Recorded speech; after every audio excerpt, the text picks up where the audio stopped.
के अंदर valuation of goodwill के अंदर क्वेश्चन 4 होमवर्क दिए थे, ऐसा आप मेरे को सुनाई दिया है ना, 4 क्वेश्चन होमवर्क छोटे छोटे वाले, एक बार वेरीफाई कर दो। चलो अब कौन से क्वेश्चन देखो तो बच्चे लोग,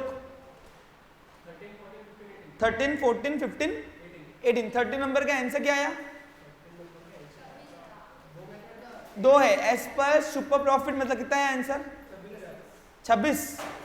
और एज पर कैपिटलाइजेशन मेथड 52,000। पक्का लॉक कर दूं? और कौन सा होमवर्क था? 14 नंबर।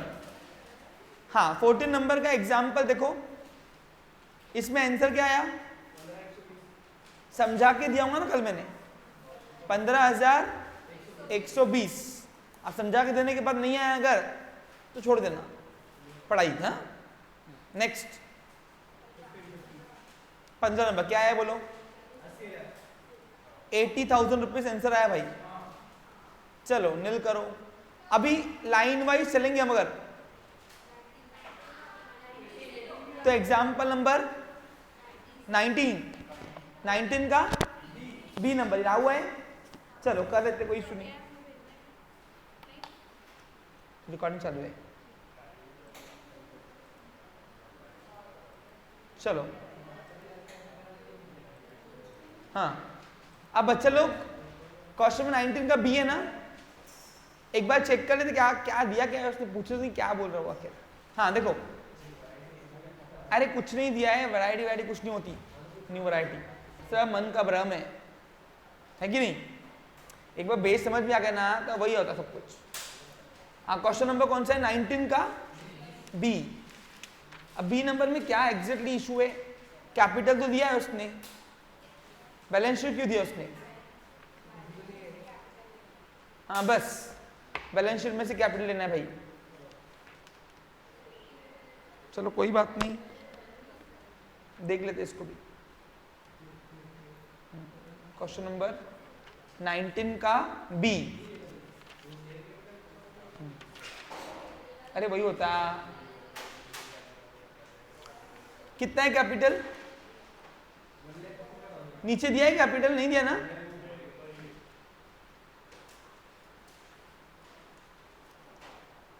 कुछ और है क्या? मैं एक बार वेरीफाई कर दूं बस, है ना? कैसा होता कुछ अलग निकल गया तो फिर बहुत ज्यादा वांदे।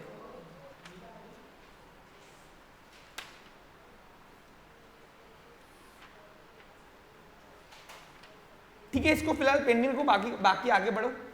20 नंबर देखो, 20 हो गए? क्यों रुका हमने, क्यों रखा है इसको? पढ़ो चलो उधर ध्यान दो। From the following information calculate the value of goodwill by 5 year purchase of super profit. Okay तो जो भी सुपर प्रॉफिट आएगा उसका 5 साल से इंटू कर देना, आ गया गुडविल तुम्हारा। हाँ देखो यहाँ दिया उसने, एवरेज कैपिटल एम्प्लॉयड दिया है 60,000। ठीक है, ये कहाँ में आएगा? एनपी में। Net trading profit of the firm past 3 years where, ये 3 साल का तुमको प्रॉफिट दिया है, कहाँ काम में आएगा? एवरेज प्रॉफिट में। Very good. Rate of interest expected from the capital regard risk to risk involve है रिस्क रेट 12%। ये क्या है? NRR. Fair remuneration to partner for this service 1200 not charge to profit and loss account. ये fair remuneration direct AP में से minus कर देना। तो ये क्या है, इसमें रखा क्यों हमने? डालो इसको होमवर्क में। देखो कुछ नहीं रहा, मैं यहाँ पे रिकाम है नंदो ऐसा वही कराते बैठूंगा नहीं। नेक्स्ट, और मेरे करने से तुमको आएगा क्या? तुम करोगे तो आएगा। क्वेश्चन नंबर 21 में आओ। अब 21 में क्या दिया उसने, पढ़ते एक बार। Calculate the value of goodwill if the valued if it is to be valued at 2 year purchase of average profit, only average profit of the last 5 years, यानी 5 साल के पीछे के 5 साल के बिजनेस के रिजल्ट से, प्रॉफिट लॉसेस के रिजल्ट से आने वाले 2 साल का एवरेज प्रॉफिट का गुडविल निकालना है। 2 स्टेप में खत्म। 2 स्टेप में ये 5 साल के प्रॉफिट से वो बोल रहा है एवरेज प्रॉफिट निकालो पहले, समझा? और इसमें फिर आने वाले एवरेज प्रॉफिट का इंटू 2 ईयर कर दिया तो वो आ जाएगा तुम्हारा वैल्यूएशन ऑफ गुडविल। चलो करो एवरेज प्रॉफिट की तरह। देखो 10,000 प्लस 15,000 प्लस 20, पहले प्रॉफिट इकट्ठा करो प्लस 30 माइनस 5000। हाँ, तो 15 और 10 25, 25 और 20 45, 45 और 30 75, 75 में से 5 गए, कितने? 70। हाँ, डिवाइड बाय 5 ईयर्स, तो 70,000 डिवाइडेड बाय 5 कितना आया? 14,000। ये 14,000 रुपये आया एपी। क्या है ये हमारा? अब इंटू 2 ईयर्स कर दिया तो वैल्यूएशन ऑफ गुडविल, माली समझ में आ रहा है कि कुछ? हाँ, एपी इंटू 2 ईयर्स। 2 ईयर्स क्यों किया कार्तिक, समझा? समझा क्या क्यों किया 2 ईयर्स? कहाँ लिखा हुआ है बता? हाँ, ये रहा ऊपर लिखा हुआ है। वेरी गुड, चलो ध्यान नहीं, मतलब 14,000 इंटू 2 28, आंसर आएगा 28। लिख लो, कर क्या थे होमवर्क? अब क्या होमवर्क है, इधर ही कराया था तुमको मैंने रफली। चलो नेक्स्ट, बी नंबर पे आओ। आज ये एग्जाम्पल खत्म करना है अपने को। थ्योरी पार्ट मैंने फर्स्ट डे ही पढ़ा दिया था, ठीक है? हाँ, क्वेश्चन नंबर 22 का बी आओ। अब बी में क्या दिया देखते हैं। Following information is available from the business concern, ठीक है? इन्फॉर्मेशन दी हुई है, क्या क्या दिया है देखते हैं। कैपिटल एम्प्लॉयड दिया 2 लाख रुपए, कहाँ काम में आएगा? नॉर्मल प्रॉफिट में। Normal rate of return 16% NRR है, कहाँ काम में आएगा? एनपी में। Last total profit of last 5 years. अच्छा, अब 5 साल का प्रॉफिट दिया ये, तो तुमको एवरेज प्रॉफिट निकालना पड़ेगा। कैसे निकालोगे? Total profit number of years,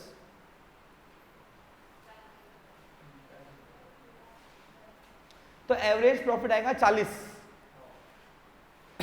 2 lakh divide by 5 करेंगे तो goodwill is to be calculate at 3 times of the average super profit. अच्छा, सुपर प्रॉफिट का 3 टाइम बोला है, 3 टाइम, यानी जो भी है सुपर प्रॉफिट आया, सुपर प्रॉफिट उसका 3 टाइम। अब 40,000 रुपये एवरेज प्रॉफिट आया। एनपी कितना है? एनपी 2 लाख का 16% 32, यानी हम कमा रहे 40, बाकी लोग कमा रहे 32, हम ज्यादा कितना कमा रहे? 8। ये 8 आया एसपी। कैसे आया समझा? कि मैं चलो माली, अब सर आप सुपर फास्ट से चलोगे तो कैसे आएंगे हमको? हमें हाँ बोल रही है आपका दिल रखने के लिए, बाकी तो मेरे को समझा नहीं कुछ भी। सही कि नहीं? सही कि नहीं माली? कर कर कर बेटा कर। अरे ऐसे ही चलना पड़ता भाई, जो हो गया। देखो रोज रोज मैं वही वही कराऊं क्या तुमको? तुम खुद को बोर नहीं आता तुमको यार? कुछ नया सीखो ना। कल से नया टॉपिक शुरू कर रहे हैं, वैल्यूएशन ऑफ शेयर्स, ठीक है?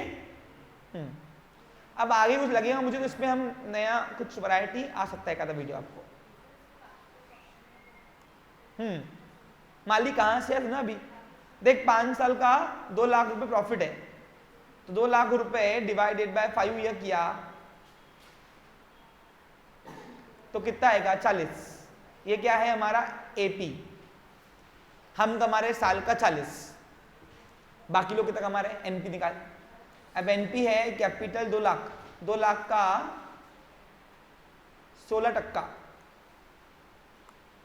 वो होता है 32, बाकी लोग कमा रहे 32, हम कितना ज्यादा कमा रहे? एपी माइनस एनपी, 40,000 में से 32 गए, कितना हुआ माली? यानी हम ज्यादा कमा रहे 8,000 रुपए। क्या है हमारा? एसपी।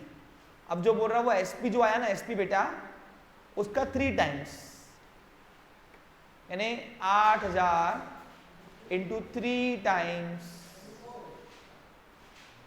कितना होता? 8 3 जा 24,000 रुपये आ गया हमारा आंसर, वैल्यूएशन ऑफ गुडविल। समझा अभी? हाँ, 4 स्टेप में करके आना। नेक्स्ट 22 नंबर पे आओ। ऊपर कोई एग्जाम्पल बाकी तो नहीं है ना? एक बार वेरीफाई कर लो कि डबल में करूंगा नहीं फिर। हाँ, वो बैलेंस शीट का ना, वो कराएंगे। और कुछ बाकी है? चलो ठीक है, अच्छी बात है। हाँ, अब क्वेश्चन नंबर 22 में आओ। लास्ट नहीं है, अब 22 क्वेश्चन सफिशिएंट है मेरे हिसाब से, एक सेमेस्टर में एक टॉपिक में।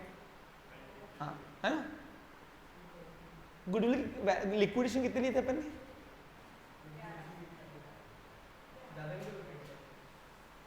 देखो एक बार लिक्विडेशन कितने थे?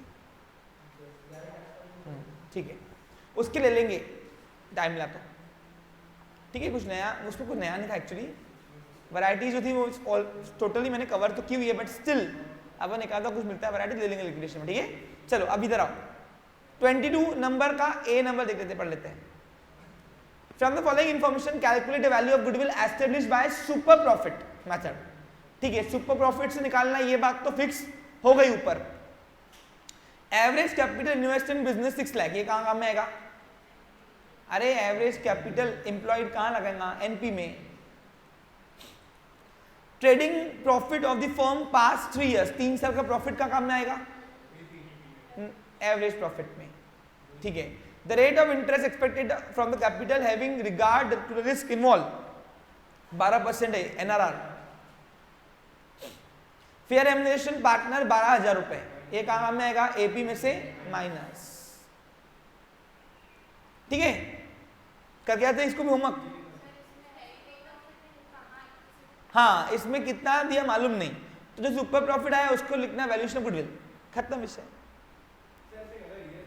ईयर नहीं दिया ना, तो जो सुपर प्रॉफिट आया वही वैल्यूएशन गुडविल। अभी थर्ड स्टेप क्या आया तुम्हारा? सुपर प्रॉफिट जितना भी आया वो फोर्थ स्टेप लिखना valuation of goodwill is equal to. अब हमको नहीं दिया भैया, हमको क्या मालूम तुम कितने साल का गुडविल लेना चाहोगे, सही कि नहीं? हम क्या अंतर्यामी क्या नहीं है?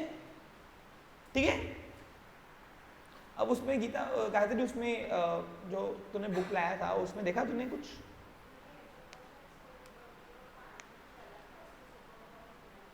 क्या था उसमें फिर?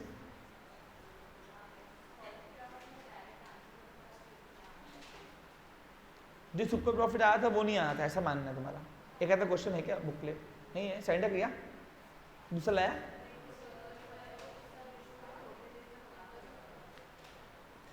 ठीक है, ओके। तो नहीं है मतलब एक बार मैं देख लेता हूँ, बट जहाँ तक मेरा ध्यान है, जहाँ तक मेरा प्रोस्पेक्टिव पॉइंट ऑफ व्यू है, सुपर प्रॉफिट जो है ना वही वैल्यूएशन ऑफ गुडविल कहना। थर्ड स्टेप सुपर प्रॉफिट, फिर फोर्थ स्टेप में valuation of goodwill is equal to ये। ठीक है, आंसर फोर्थ स्टेप को आंसर देना, आंसर लिख के the valuation of goodwill is as per super profit is equal to जो भी सुपर प्रॉफिट है वही। क्योंकि कितने टाइम का सुपर प्रॉफिट लेना है अपने को पता तो नहीं। उसमें कौन सा क्वेश्चन है ये? 22 नंबर ना? नहीं उसमें? ठीक है, एक बार मैं फिर भी वेरीफाई कर लूंगा, अगर इसमें कुछ अलग से देना रहा तो मैं दे दूंगा आपको, कोई इशू नहीं है।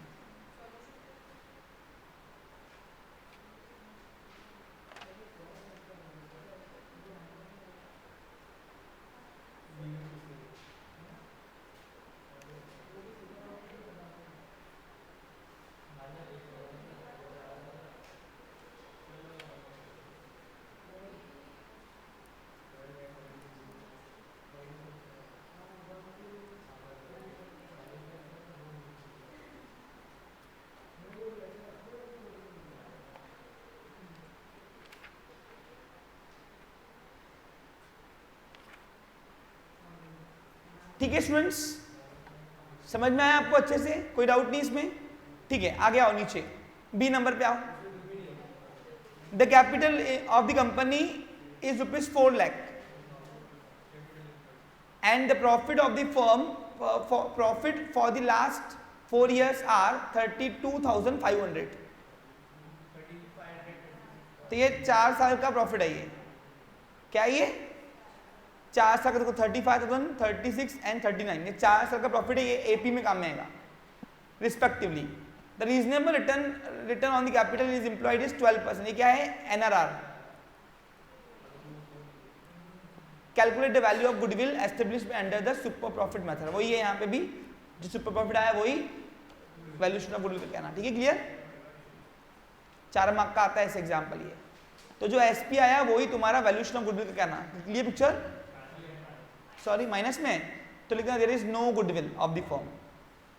अगर सुपर प्रॉफिट माइनस में आ रहा तो नीचे एन से लिख के आना there is no goodwill of the firm. मैं करा दूं क्या कहता एग्जाम्पल माइनस वाला? हाँ ठीक है, बस सुपर प्रोडक्ट का माइनस क्या करना, तो लिखना there is a no goodwill of the firm, दुकान गुडविल है नहीं, ठीक है ना। अब मैं 2 में रुको, मैं कुछ देखना चाहता हूँ कुछ है क्या मेरे पास एक्स्ट्रा क्वेश्चंस। अब स्टूडेंट्स ये छोटे मोटे क्वेश्चन कराने के बाद अब एक एग्जाम्पल जा रहे हैं जहाँ पे रूट चेंजिंग वाला टॉपिक है। अब रूट चेंजिंग किसको बोलेंगे हम? देखो अभी तक क्या था, तुमको जितने भी एग्जाम्पल आपने किए, आपको capital employed NRR given data ऐसे रेडीमेड गिवन था। अब आपको एग्जाम्पल में क्वेश्चन में अगर बैलेंस शीट गिवन आए, क्या है बच्चे लोग, तो वो एग्जाम्पल कैसे सॉल्व करोगे आप, तो वो आज हम यहाँ पे समझने जा रहे हैं। अभी एग्जाम्पल को मोस्ट इंपॉर्टेंट कर दो पेपर में, इसको चांसेस आने के। अब देखो ध्यान दो स्टूडेंट्स, मैं समझा के दे रहा हूँ यहाँ पे क्या मिसिंग है और क्या बैलेंस शीट से रेफर करना है अपने को। देखो उधर, इधर देखो उधर, following is the balance sheet of स्वदेशी कंपनी। स्वदेशी कंपनी का अपने पास बैलेंस शीट है, दिख रहा है आपको सबको? हाँ, एज ऑन 31 मार्च 17 का, on the basis of which you have to estimate the value of goodwill. अपने को गुडविल निकालना है। अब देखो सुनो, अगर यहाँ पे कुछ नहीं दिया होता था नीचे बैलेंस शीट के लिए, तो हम डायरेक्ट कैपिटल यहाँ से बैलेंस शीट से रेफर करते हैं। और कैपिटल का जो वो है क्या बोलते हैं फॉर्मूला अकाउंटिंग इक्वेशन में, वो क्या है बताओ? कैपिटल कैसे निकलते हैं बच्चा बताओ? 11 सिखा रहा हूं। कैपिटल इज इक्वल्स टू, लिखो टोटल एसेट्स बराबर कि नहीं, माइनस, अच्छा एसेट्स कौन सी? मार्केट वैल्यू से। Total assets minus external liability. जब मैं टोटल अपनी प्रॉपर्टी में से एक्सटर्नल लायबिलिटी माइनस करता हूं, तो जो बाकी बचता है वो मेरी इन्वेस्टमेंट है। जैसे एग्जांपल देखो, मैं बोलता हूं कि मेरी दुकान है कपड़े की, भूमि, मेरी दुकान के अंदर मैंने टोटल मेरी कुल प्रॉपर्टी सब मिला के माल वाल पकड़ के 10 लाख रुपए की है। कितने की है? लेकिन 10 लाख रुपए की प्रॉपर्टी कुल मिला के माल वाल सब मिला के है, लेकिन मैं बोलता हूं बाहर का 3 लाख कर्जा है, तो बताओ वो 10 लाख की प्रॉपर्टी में 3 लाख रुपए मेरे हुए क्या? वो तो बाहर के हुए, लेकिन बाकी जो बचेंगे वो किसके? मेरे, वो मेरी इन्वेस्टमेंट मतलब, तो उसको इसका मतलब है कि वो मेरा कैपिटल है। क्या है मेरा वो? तो वैसे यहाँ पे भी टोटल एसेट में से अगर हम बाहर का कर्जा माइनस करते हैं वो इन्वेस्टमेंट में, तो हम कहेंगे बाकी वो मेरी इन्वेस्टमेंट है। जैसे मैं 50,000 की एसी ला रहा हूँ, अब 50,000 की एसी लाकर मैं 30,000 का लोन लेके ले रहा हूँ, तो आप बोलोगे सर आपकी इन्वेस्टमेंट कितनी, मतलब 20। तो वही है, एसेट अगर 50,000 की है और अगर उसमें 30,000 बाहर का कर्जा लेकर तुम ले रहे हो, तो सर आपका इन्वेस्टमेंट मतलब है कितना? 20। समझा आपको क्लियर? हाँ, इसलिए कैपिटल जो फंड बनता है वो एक्सटर्नल लायबिलिटी माइनस होती है। अब यहाँ पे अगर तुमको कुछ नहीं दिया होता था, यहाँ पे सब बैलेंस शीट दी होती थी, बैलेंस शीट थी, तो ये टोटल एसेट्स में से एक्सटर्नल लायबिलिटी माइनस कर देते थे। एक्सटर्नल लायबिलिटी कौन कौन सी होती है? अब एक्सटर्नल लायबिलिटी किसको बोलते? सुनो बच्चा लोग, जो पैसा माल, जो कर्जा सेकेंड पार्टी और थर्ड पार्टी में आएगा, कहाँ आएगा? सेकेंड पार्टी और यानी अनसिक्योर्ड, सिक्योर्ड, यानी बाहर का कर्जा, मालक को छोड़ के, मालक को छोड़ के बाकी सब बाहर का कर्जा जो है वो इसमें आएगा एक्सटर्नल लायबिलिटी में, चाहे वो सिक्योर्ड हो चाहे वो अनसिक्योर्ड हो। तो ऐसे कौन कौन से देखो, अब 8 लाख रुपए की एसेट है ये, डिबेंचर बाहर वालों का पैसा है, अरे डिबेंचर क्रेडिटर है ना, लोन देने वाला ना वो, तो बाहर का हुआ ना एक्सटर्नल लायबिलिटी। ट्रेड क्रेडिटर, अब ट्रेड क्रेडिटर कौन सा बताया आपको? पढ़ाया ना कंपनी का, ट्रेड क्रेडिटर, सप्लायर यानी जो हमको माल पहुंचाता, प्रोविजन फॉर टैक्स, अब टैक्सेशन वाले घर वाले के अपने, बाहर वाले, ये भी पैसा बाहर का है। डिविडेंड डिक्लेयर, ये घर का पैसा है, क्यों? क्योंकि ये मालक का पैसा है कंपनी के अंदर, शेयर होल्डर कौन है? मालक है ना, तो डिविडेंड किसको मिलता है? मालक को मिलता है ना, तो ये क्यों पकड़ेंगे हम? और प्रॉफिट लॉस अकाउंट, ये करंट ईयर का प्रॉफिट है, क्या ये भी इंटरनल लायबिलिटी है। इंटरनल बोलते हो फर्स्ट पार्टी लायबिलिटी। अभी 8 लाख में से 50, 75 और 35 सिर्फ ये 3 माइनस करते थे अगर, तो बचता था कितना बताओ? हाँ 6,40,000। अब 6,40,000 रुपये आता था मेरा कैपिटल फंड। क्या आता था मेरा? देखो ना, अब सर इतना करने से क्या करो, फर्स्ट पार्ट लाइबिलिटी जोड़ दो। अरे सर टोटल एसेट में से आप बाहर का जमाइश कर रहे हो, बेटर ऑप्शन है कि जो मालक की इन्वेस्टमेंट जोड़ दो। अब देखो कैपिटल किसका है? ये मालक का पैसा है, जोड़ दो 5 लाख रुपए ये, प्लस डिविडेंड ये किसको देंगे? मालक को ही देंगे, तो ये मालक का पैसा है। आपको समझ आ रहा क्वेश्चन को? अरे समझ में आ रहा क्या?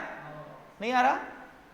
देख क्या हो रहा है बेटा, यहाँ पे कैपिटल एम्प्लॉयड नहीं दिया है क्वेश्चन में, तो निकालना पड़ेगा। और जब तुमको पेपर में बैलेंस शीट दी बनेगी तो कैपिटल एम्प्लॉयड को नीचे देगा नहीं, वो कंप्यूट करना पड़ेगा तुमको। जिस क्वेश्चन में 19 में दिया है, देख 19 नंबर में आपने देखा होगा बैलेंस शीट दी हुई है, तो वहां पे तुमको टोटल एसेट में से एक्सटर्नल लायबिलिटी माइनस करनी पड़ेगी। 19 नंबर इससे थोड़ा कम लेवल वाला है, ये थोड़ा हाईयर लेवल का हो गया। पूछो क्यों? सर दिखने में सेम लग रहा, नीचे ट्विस्ट है, नीचे ट्विस्ट। बताऊंगा क्या? अब तुम बोलोगे सर देखो 5 लाख रुपए ओनर की इन्वेस्टमेंट है ये, प्लस 50,000 रुपए ये भी मालक का पैसा है, डिविडेंड बोले तो शेयर होल्डर का पैसा है, और ये प्रॉफिट लॉस करंट ईयर का नेट प्रॉफिट है। क्या ये? याद करो कंपनी का जब तुमने फाइनल को बनाया था तो नेट प्रॉफिट तुम कैपिटल में ऐड नहीं करते थे, ये करंट ईयर का नेट प्रॉफिट भी ओनर की इन्वेस्टमेंट ही है। तो आप बोलोगे सर देखो कुल मिला के 6,85,000 हो रहे, 6,40,000 सॉरी, हो रहे कि नहीं हो रहे? और अगर हम टोटल एसेट में से एक्सटर्नल लायबिलिटी माइनस किया तो भी 6,40,000 हो रहे। तो सर एक काम करते ना, ये सब ये इतना मगजमारी करने से जा, हम जो ओनर की फर्स्ट पार्ट लायबिलिटी है वो ले रहे है कि नहीं? ये लेते थे कब? यदि इन एसेट्स की रीवैल्यूड नहीं होती थी तब। अगर ये एसेट्स का मार्केट वैल्यू नीचे रीवैल्यूड करके नहीं देता था पेपर वाला अपने को, तो बस अपने को टोटल एसेट्स में से एक्सटर्नल लायबिलिटी माइनस नहीं करना है, सिर्फ इंटरनल लायबिलिटी जो है वो लेकर अपने को कैपिटल घोषित कर देना है। कुछ आ रहा समझ में? कुछ आया समझ सौरभ? लेकिन यहाँ पे क्या हुआ है क्वेश्चन में, ट्विस्ट क्या हुआ है? ट्विस्ट यह हुआ है कि सभी की वैल्यूज रीवैल्यूड की गई है वहां पे, तो आपको रीवैल्यूड करके ही जो लेना है वो लेना है अपने को यहाँ पे। कुछ आ रहा समझ में? तो अब यहाँ पे फिर तुमको कैपिटल बदल गया, यानी ये वाला अपना जो कैपिटल आएंगे ये आंकड़े आएंगे ही नहीं। अब क्या करेंगे, सब हर एक एसेट्स लेंगे दिखाएंगे और उसमें से टोटल एक्सटर्नल लायबिलिटी माइनस करेंगे और फिर जो बचेगा वो आएगा मेरा कैपिटल फंड। और कैपिटल फंड एनपी के लिए चाहिए, उसके सिवा पॉसिबल नॉर्मल प्रॉफिट निकल ही नहीं पाएगा।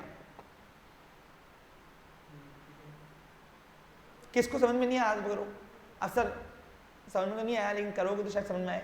ऐसा कोई डाउट है तुम्हारा तो एक बार करके देखते हैं। अच्छा सुनो, ध्यान दो अभी। अब यहाँ पे अगर आपको जितनी भी रीवैल्यूड एसेट दी रही, 3 एसेट्स नहीं लेना। कौन कौन से सुन लो? पहला लिखो discount on issue of shares, ये आपको एसेट में दिया रहेगा। दूसरा आएगा 3 है यार, हाँ, शेयर्स एंड डिबेंचर कर दो, discount on shares and debentures. और दूसरा आएगा यहाँ पे प्रिलिमिनरी एक्सपेंसेस। प्रीलिमिनरी एक्सपेंसेस अगर दिया रहा तो वो नहीं लेना है एसेट्स, बाकी सब एसेट्स लेना है। यानी आप टोटल एसेट्स में कंप्यूट कौन कौन सी एसेट कर सकते हो बताओ बच्चा लोग? सब एसेट लेना, सब 2 एसेट नहीं लेना। कौन कौन सी? Discount on share and debenture और प्रीमियम एक्सपेंस। अब ऐसा क्यों सर? पूछो पूछो पूछो पूछो क्यों? क्योंकि ये दोनों फिक्टिशियस एसेट है हमारी। क्या ये मेरी? और फिक्टिशियस एसेट जिसका कोई एग्जिस्टेंस नहीं होता है। याद करो, हम जब शेयर इशू करते हैं डिस्काउंट में, मैंने आपको इशू ऑफ शेयर में बैलेंस शीट करवाई है बच्चा लोग, करे ना 3rd सेमेस्टर में, याद है कुछ? और 11 12 में भी कराया था, याद करो। तो वहां पे अगर हमने शेयर 10 का शेयर 8 में बेचा तो फेस वैल्यू 10 रुपए कैपिटल में डालते लायबिलिटी में, 8 रुपए कैशेट बैंक आते हैं, लेकिन 2 रुपए अपन एसेट में जबरदस्ती का भरते हैं डिस्काउंट ऑन शेयर। याद करो, तो वो अपना एसेट एक्चुअली है ही नहीं, वो सिर्फ सेटल करने के लिए हम डालते हैं। It is a fictitious asset. क्या है वो? अब गुडविल काउंट करते वक्त वो एसेट्स काउंट करते नहीं है। समझा आपको क्लियर? तो इसलिए जब गुडविल काउंट करोगे तो 2 एसेट्स नहीं लोगे। कौन कौन सी? Discount on issue of share and debenture और प्रीलिमिनरी एक्सपेंसेस। अच्छा सर डिस्काउंट को समझ में आया, ये प्रीलिमिनरी क्यों नहीं ले? क्योंकि ये भी एस्टेब्लिशमेंट एक्सपेंस एक्चुअली है। जब कोई कंपनी फॉर्म होती है, फॉर्मेशन एक्सपेंसेस बोलते हैं, प्रीलिमिनरी एक्सपेंसेस, पूरा एक साथ रिटर्न ऑफ नहीं कर पाते, इसलिए एसेट दिखाकर हर साल थोड़ा थोड़ा एक्सपेंस दिखाते हैं, राइट ऑफ करते हैं। तो ये भी मेरा एक प्रकार का क्या हो गया, फिक्टिशियस एसेट हुआ। ठीक है बच्चा लोग, समझा क्या? समझा? समझा?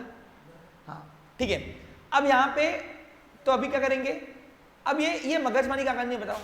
एनपी के लिए, एपी के लिए काम में क्या नहीं, एपी के लिए आपको नीचे प्रॉफिट लॉस दिए है, देखो जब अभी देखो आगे दिया है, the following are the estimated value of the asset on revaluation. तो रिवैल्यूएशन की दिया एसेट्स का, पहला दिया है बिल्डिंग। अब बिल्डिंग होगी 3 लाख की, पहले कितनी थी बुक वैल्यू? ऊपर देखो ऊपर 2,50,000 की थी, तो आज रिवैल्यूड किया तो 3 लाख की हो गई। तो अपन कौन सा पकड़ेंगे? 3 लाख न्यू वैल्यू। हाँ स्टॉक इन ट्रेड हो गया 80 का, पहले कितना था? हाँ कम हो गया तो ये लेना। फर्नीचर 30 की, पहले कितनी थी? हाँ अब मशीनरी जो है ये वैल्यूड नहीं है, ये उतने से कम हुई है। देखो नोटिस करो लिख के दिया डिवैल्यूड बाय। अब सर ये आप बता रहे हो, आप वहां पे आप तो ना होगे, वहां तो हम 30 लिख के देंगे नहीं, तो वो खुद को वहां पे कॉमन होना चाहिए कि मशीनरी अगर 2 लाख की है, कितने की है? तो 2 लाख के इतने कम तो ना होते। अरे 2 लाख के डायरेक्ट 30 मिलेंगे तो बेचो ही क्यों? ये तो बेईमानी हो गई था सर। इसका मतलब है 2 लाख में से 30,000 रुपए से वैल्यू कम हुई है, यानी न्यू वैल्यू कितनी हो गई? 1,70,000। समझ में आ रहा बच्चा लोग? हाँ अब सर किसकी वैल्यू ऊपर नहीं दिए? देखो कैश इन हैंड और कैश एट बैंक की, ये वैल्यू कभी चेंज होती क्या? वो लिक्विड एसिड है मेरी, तो वो तुमको एज इट इज उठानी है। तो यानी क्या करना है, अभी सेकेंड स्टेप तुमको चेंज करना है। एपी निकल जाएगा, सेकेंड स्टेप एनपी के लिए पहले कैपिटल कंप्यूट करोगे, और कैपिटल कंप्यूट करने के लिए पहले टोटल एसेट्स एक्सटर्नल लायबिलिटी दिखा के फिर टोटल एसेट में से एक्सटर्नल लायबिलिटी माइनस किया तो मिलता कैपिटल फंड, और फिर थर्ड स्टेप में एनपी दिखाओगे।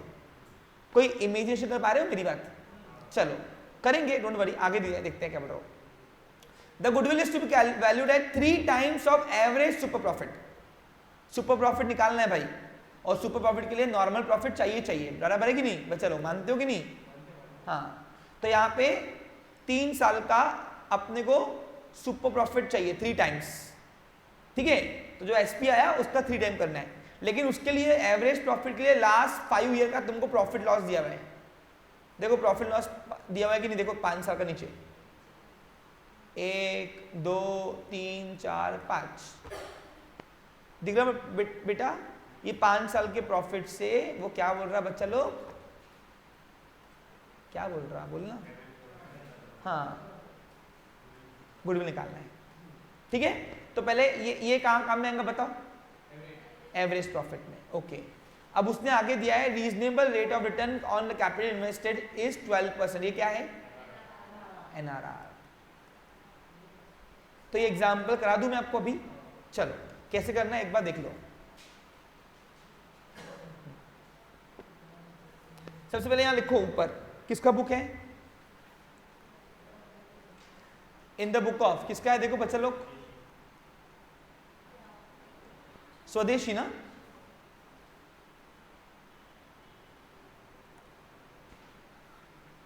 बराबर स्पेलिंग? स्वदेशी कंपनी लिमिटेड। ओके क्या निकाल रहे हैं यहां पे? लिखो to calculate valuation of goodwill as per super profit method.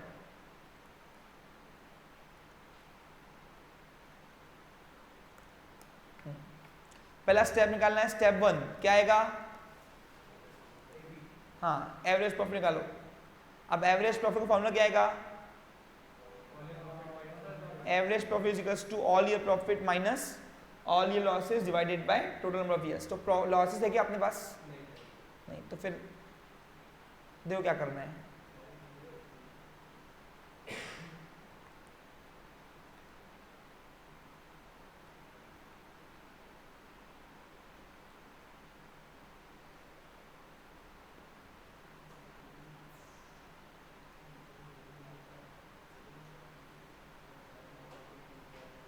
हाँ, अब 5 साल का तुमको प्रॉफिट दिया है नीचे, एवरेज प्रॉफिट कितना देखो तो 1,08,000 बोलते हो फटाफट बेटा, 1,08,000 प्लस 1,15,000 प्लस 1,17,000 प्लस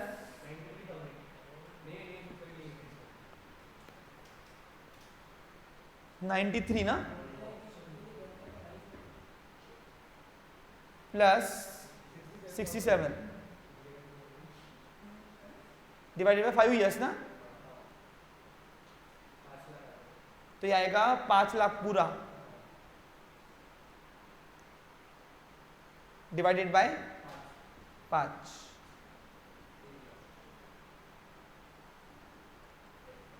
ये आगे एपी। अब मैं शॉर्टकट लिख रहा हूं, तुम शॉर्टकट नहीं लिखना, हाँ अच्छे से लिखना। स्टेप 2, अब यहाँ पे स्टेप 2 तुमको चेंज करना पड़ेगा, लिखो यहाँ पे, हाँ, to capital employed, to calculate capital employed, working में कितना लगा हुआ है वो दिखाना पड़ेगा अपने को।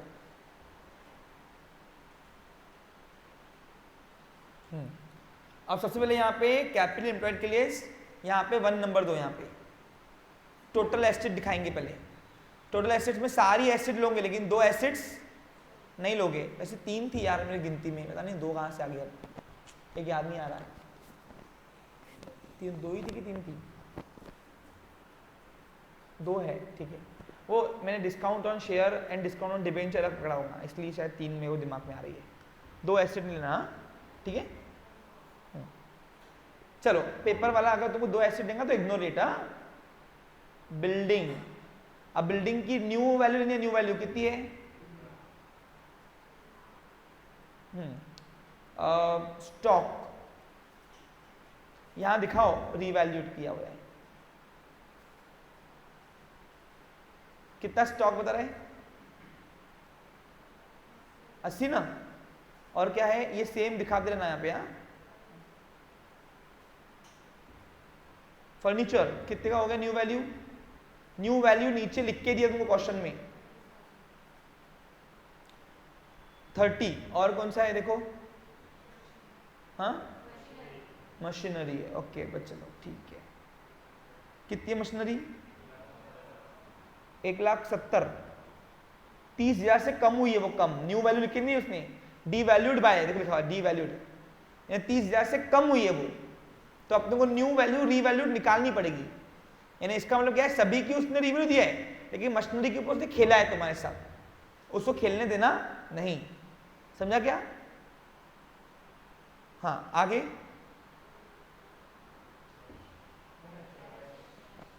और नाम को दिया है क्या?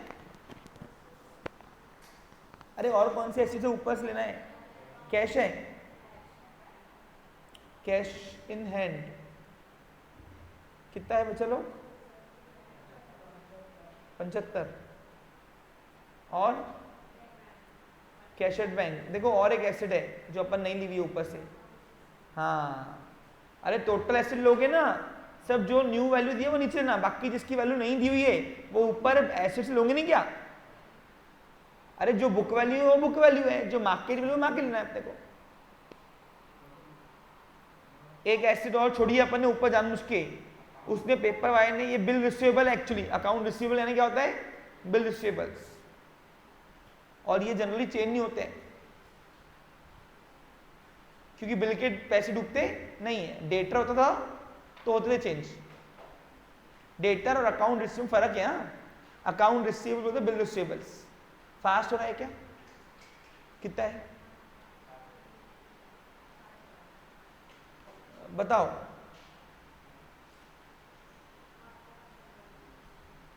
हाँ, अब आओ नंबर 2 लिखो यहाँ पे, नंबर 2 एक्सटर्नल लायबिलिटी कंप्यूट करेंगे अभी। एक्सटर्नल लायबिलिटी ने बाहर का पैसा, इसमें सेकेंड पार्टी और थर्ड पार्टी दोनों आगे लिख लो तुम। मैं जब कहता हूं सब गधों के समान हाँ हाँ करते, लेकिन जब खुद की बारी आती है तो सर ये समझ में नहीं आ रहा। समझ में इसलिए नहीं आता तुम नोट्स बनाते नहीं खुद की, इसलिए नहीं आता।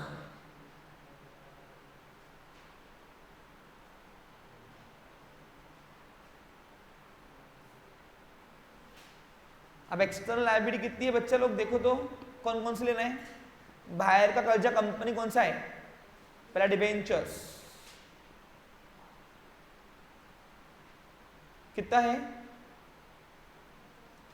50। दूसरा कितना है सिमरन देख? ट्रेड क्रेडिटर्स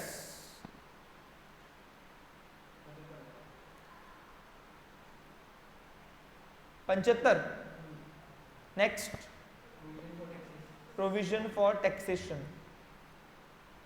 एक एग्जाम्पल आया था पेपर में जिसमें नीचे भी कैपिटल फंड था और बैलेंस शीट में कैपिटल फंड था।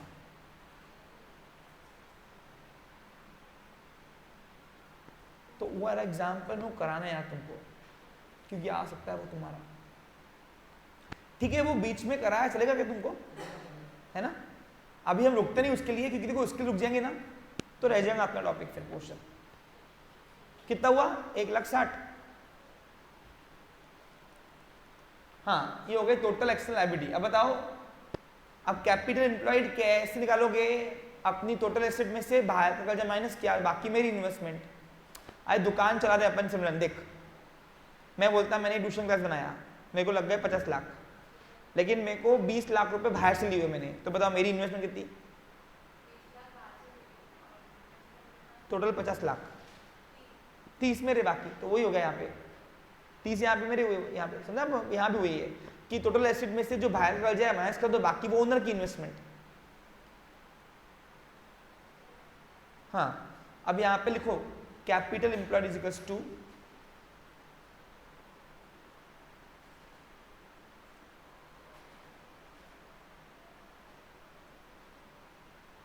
टोटल एसेट्स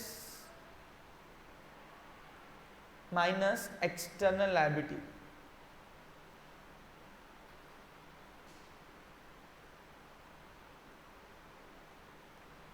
uh, 8,15,000 माइनस 1,60,000, 6,55,000 यानी मेरी इन्वेस्टमेंट है ये।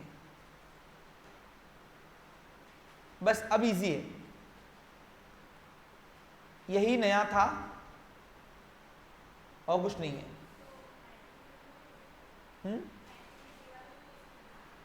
हाँ, 90 के बी वाले अलग केस है, पूछो क्यों? देखो 90 के बी वाले में डायरेक्ट कैपिटल फंड गिवन है, देखो कैसे।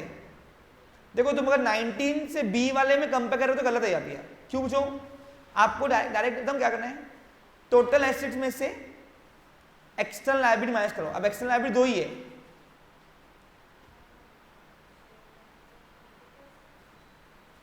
पूछो क्यों?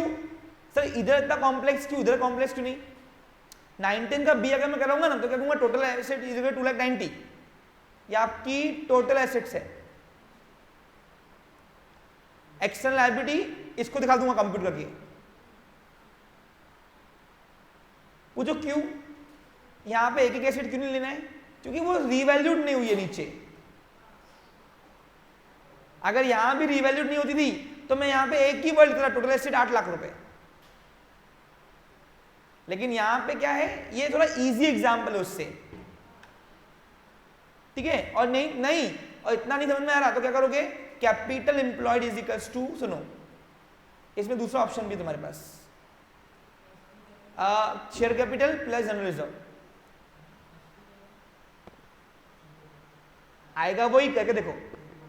अरे 2,90,000 में से ये 90 गए, 2 लाख आएंगे, तो यहां तो टोटल एसेट में से एक्स्ट्रा लायबिलिटी माइनस करो। यहां तो दूसरा ऑप्शन क्या है तुम्हारे पास, यहां तो बस इंटरनल लायबिलिटी यानी फर्स्ट पर लायबिलिटी प्लस कर दो, कंप्यूट कर दो। समझा क्या? 19 वाले केस को इससे सिमिलर मत बनाओ। ये 19 का जो बी नंबर है ना वो इजी वाला है यहाँ पे, और ये थोड़ा डिफिकल्ट था इसलिए कहा हूं यहाँ पे। सिमिलर समझा क्या बेटा? देखो हाँ निकाला करो बेटा, फिर मेरे को भी समझे ना, फिर मैं अंतर्यामी में थोड़ी ना हूँ, तुम रुक जाते हो सोचते हो मैं समझा।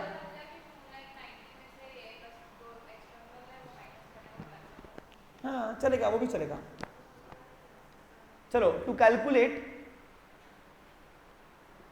क्या करना है,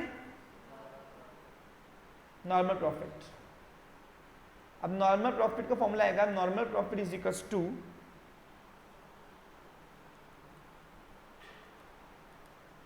capital employed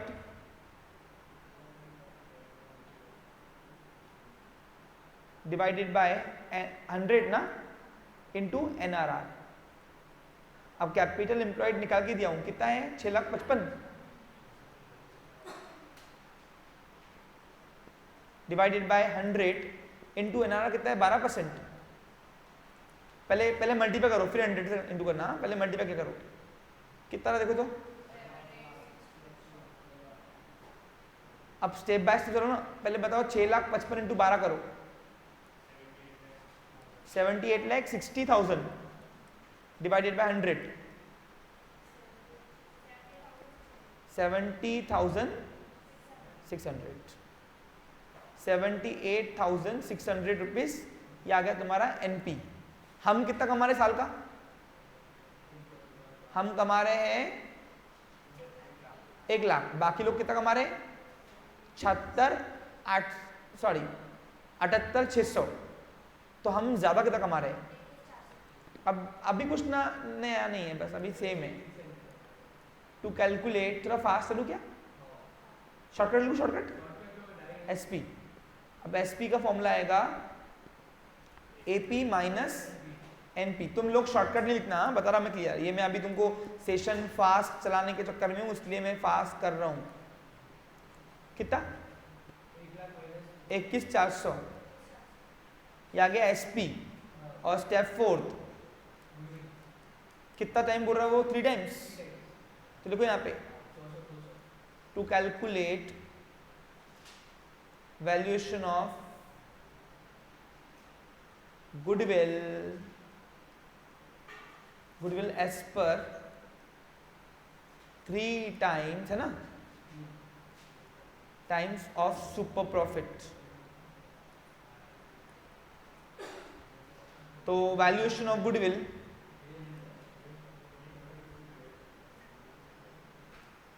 is equals to, बताओ कितना आएगा? 21,400 इंटू 3 टाइम्स,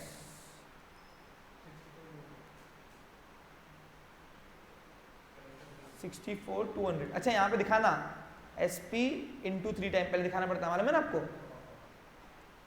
वो लिखा नहीं मैंने, ठीक है? समझ में आया ना? फास्ट हुआ क्या? समझ में आया?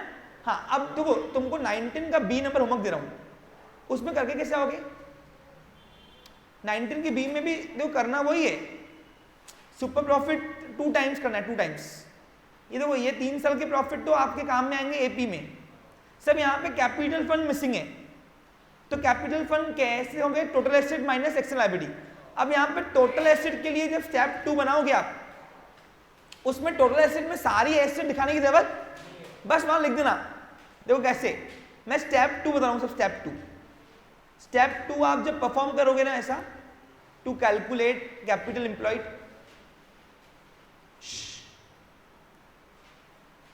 उसमें दिखाना 1 नंबर टोटल एसेट्स कितना है? 2 लाख रुपए, बस दिखा देना। एक एक एसेट दिखाने की जरूरत, 290 है क्या? हाँ 290, ऐसा मत कर रहे भाई, बेईमानी मत कर, दिखा देना ऐसा, समझा भूमि? और लिख देना यहाँ पे गिवन, कहां से आई है? और इसमें से अब नंबर 2 कंप्यूट करना एक्सटर्नल लायबिलिटी। अब एक्सटर्नल लायबिलिटी वेरीफाई कर देना यहाँ पे बस। अब कौन कौन से लोग के 2 ही एसेट है ना, बाहर का कर्जा, एक ट्रेड क्रेडिटर्स TC करूं चलेगा? कितना? 80 और प्लस बिल्स पेबल 10, 90, ठीक है? अब ये यहां दिखाना capital employed is equals to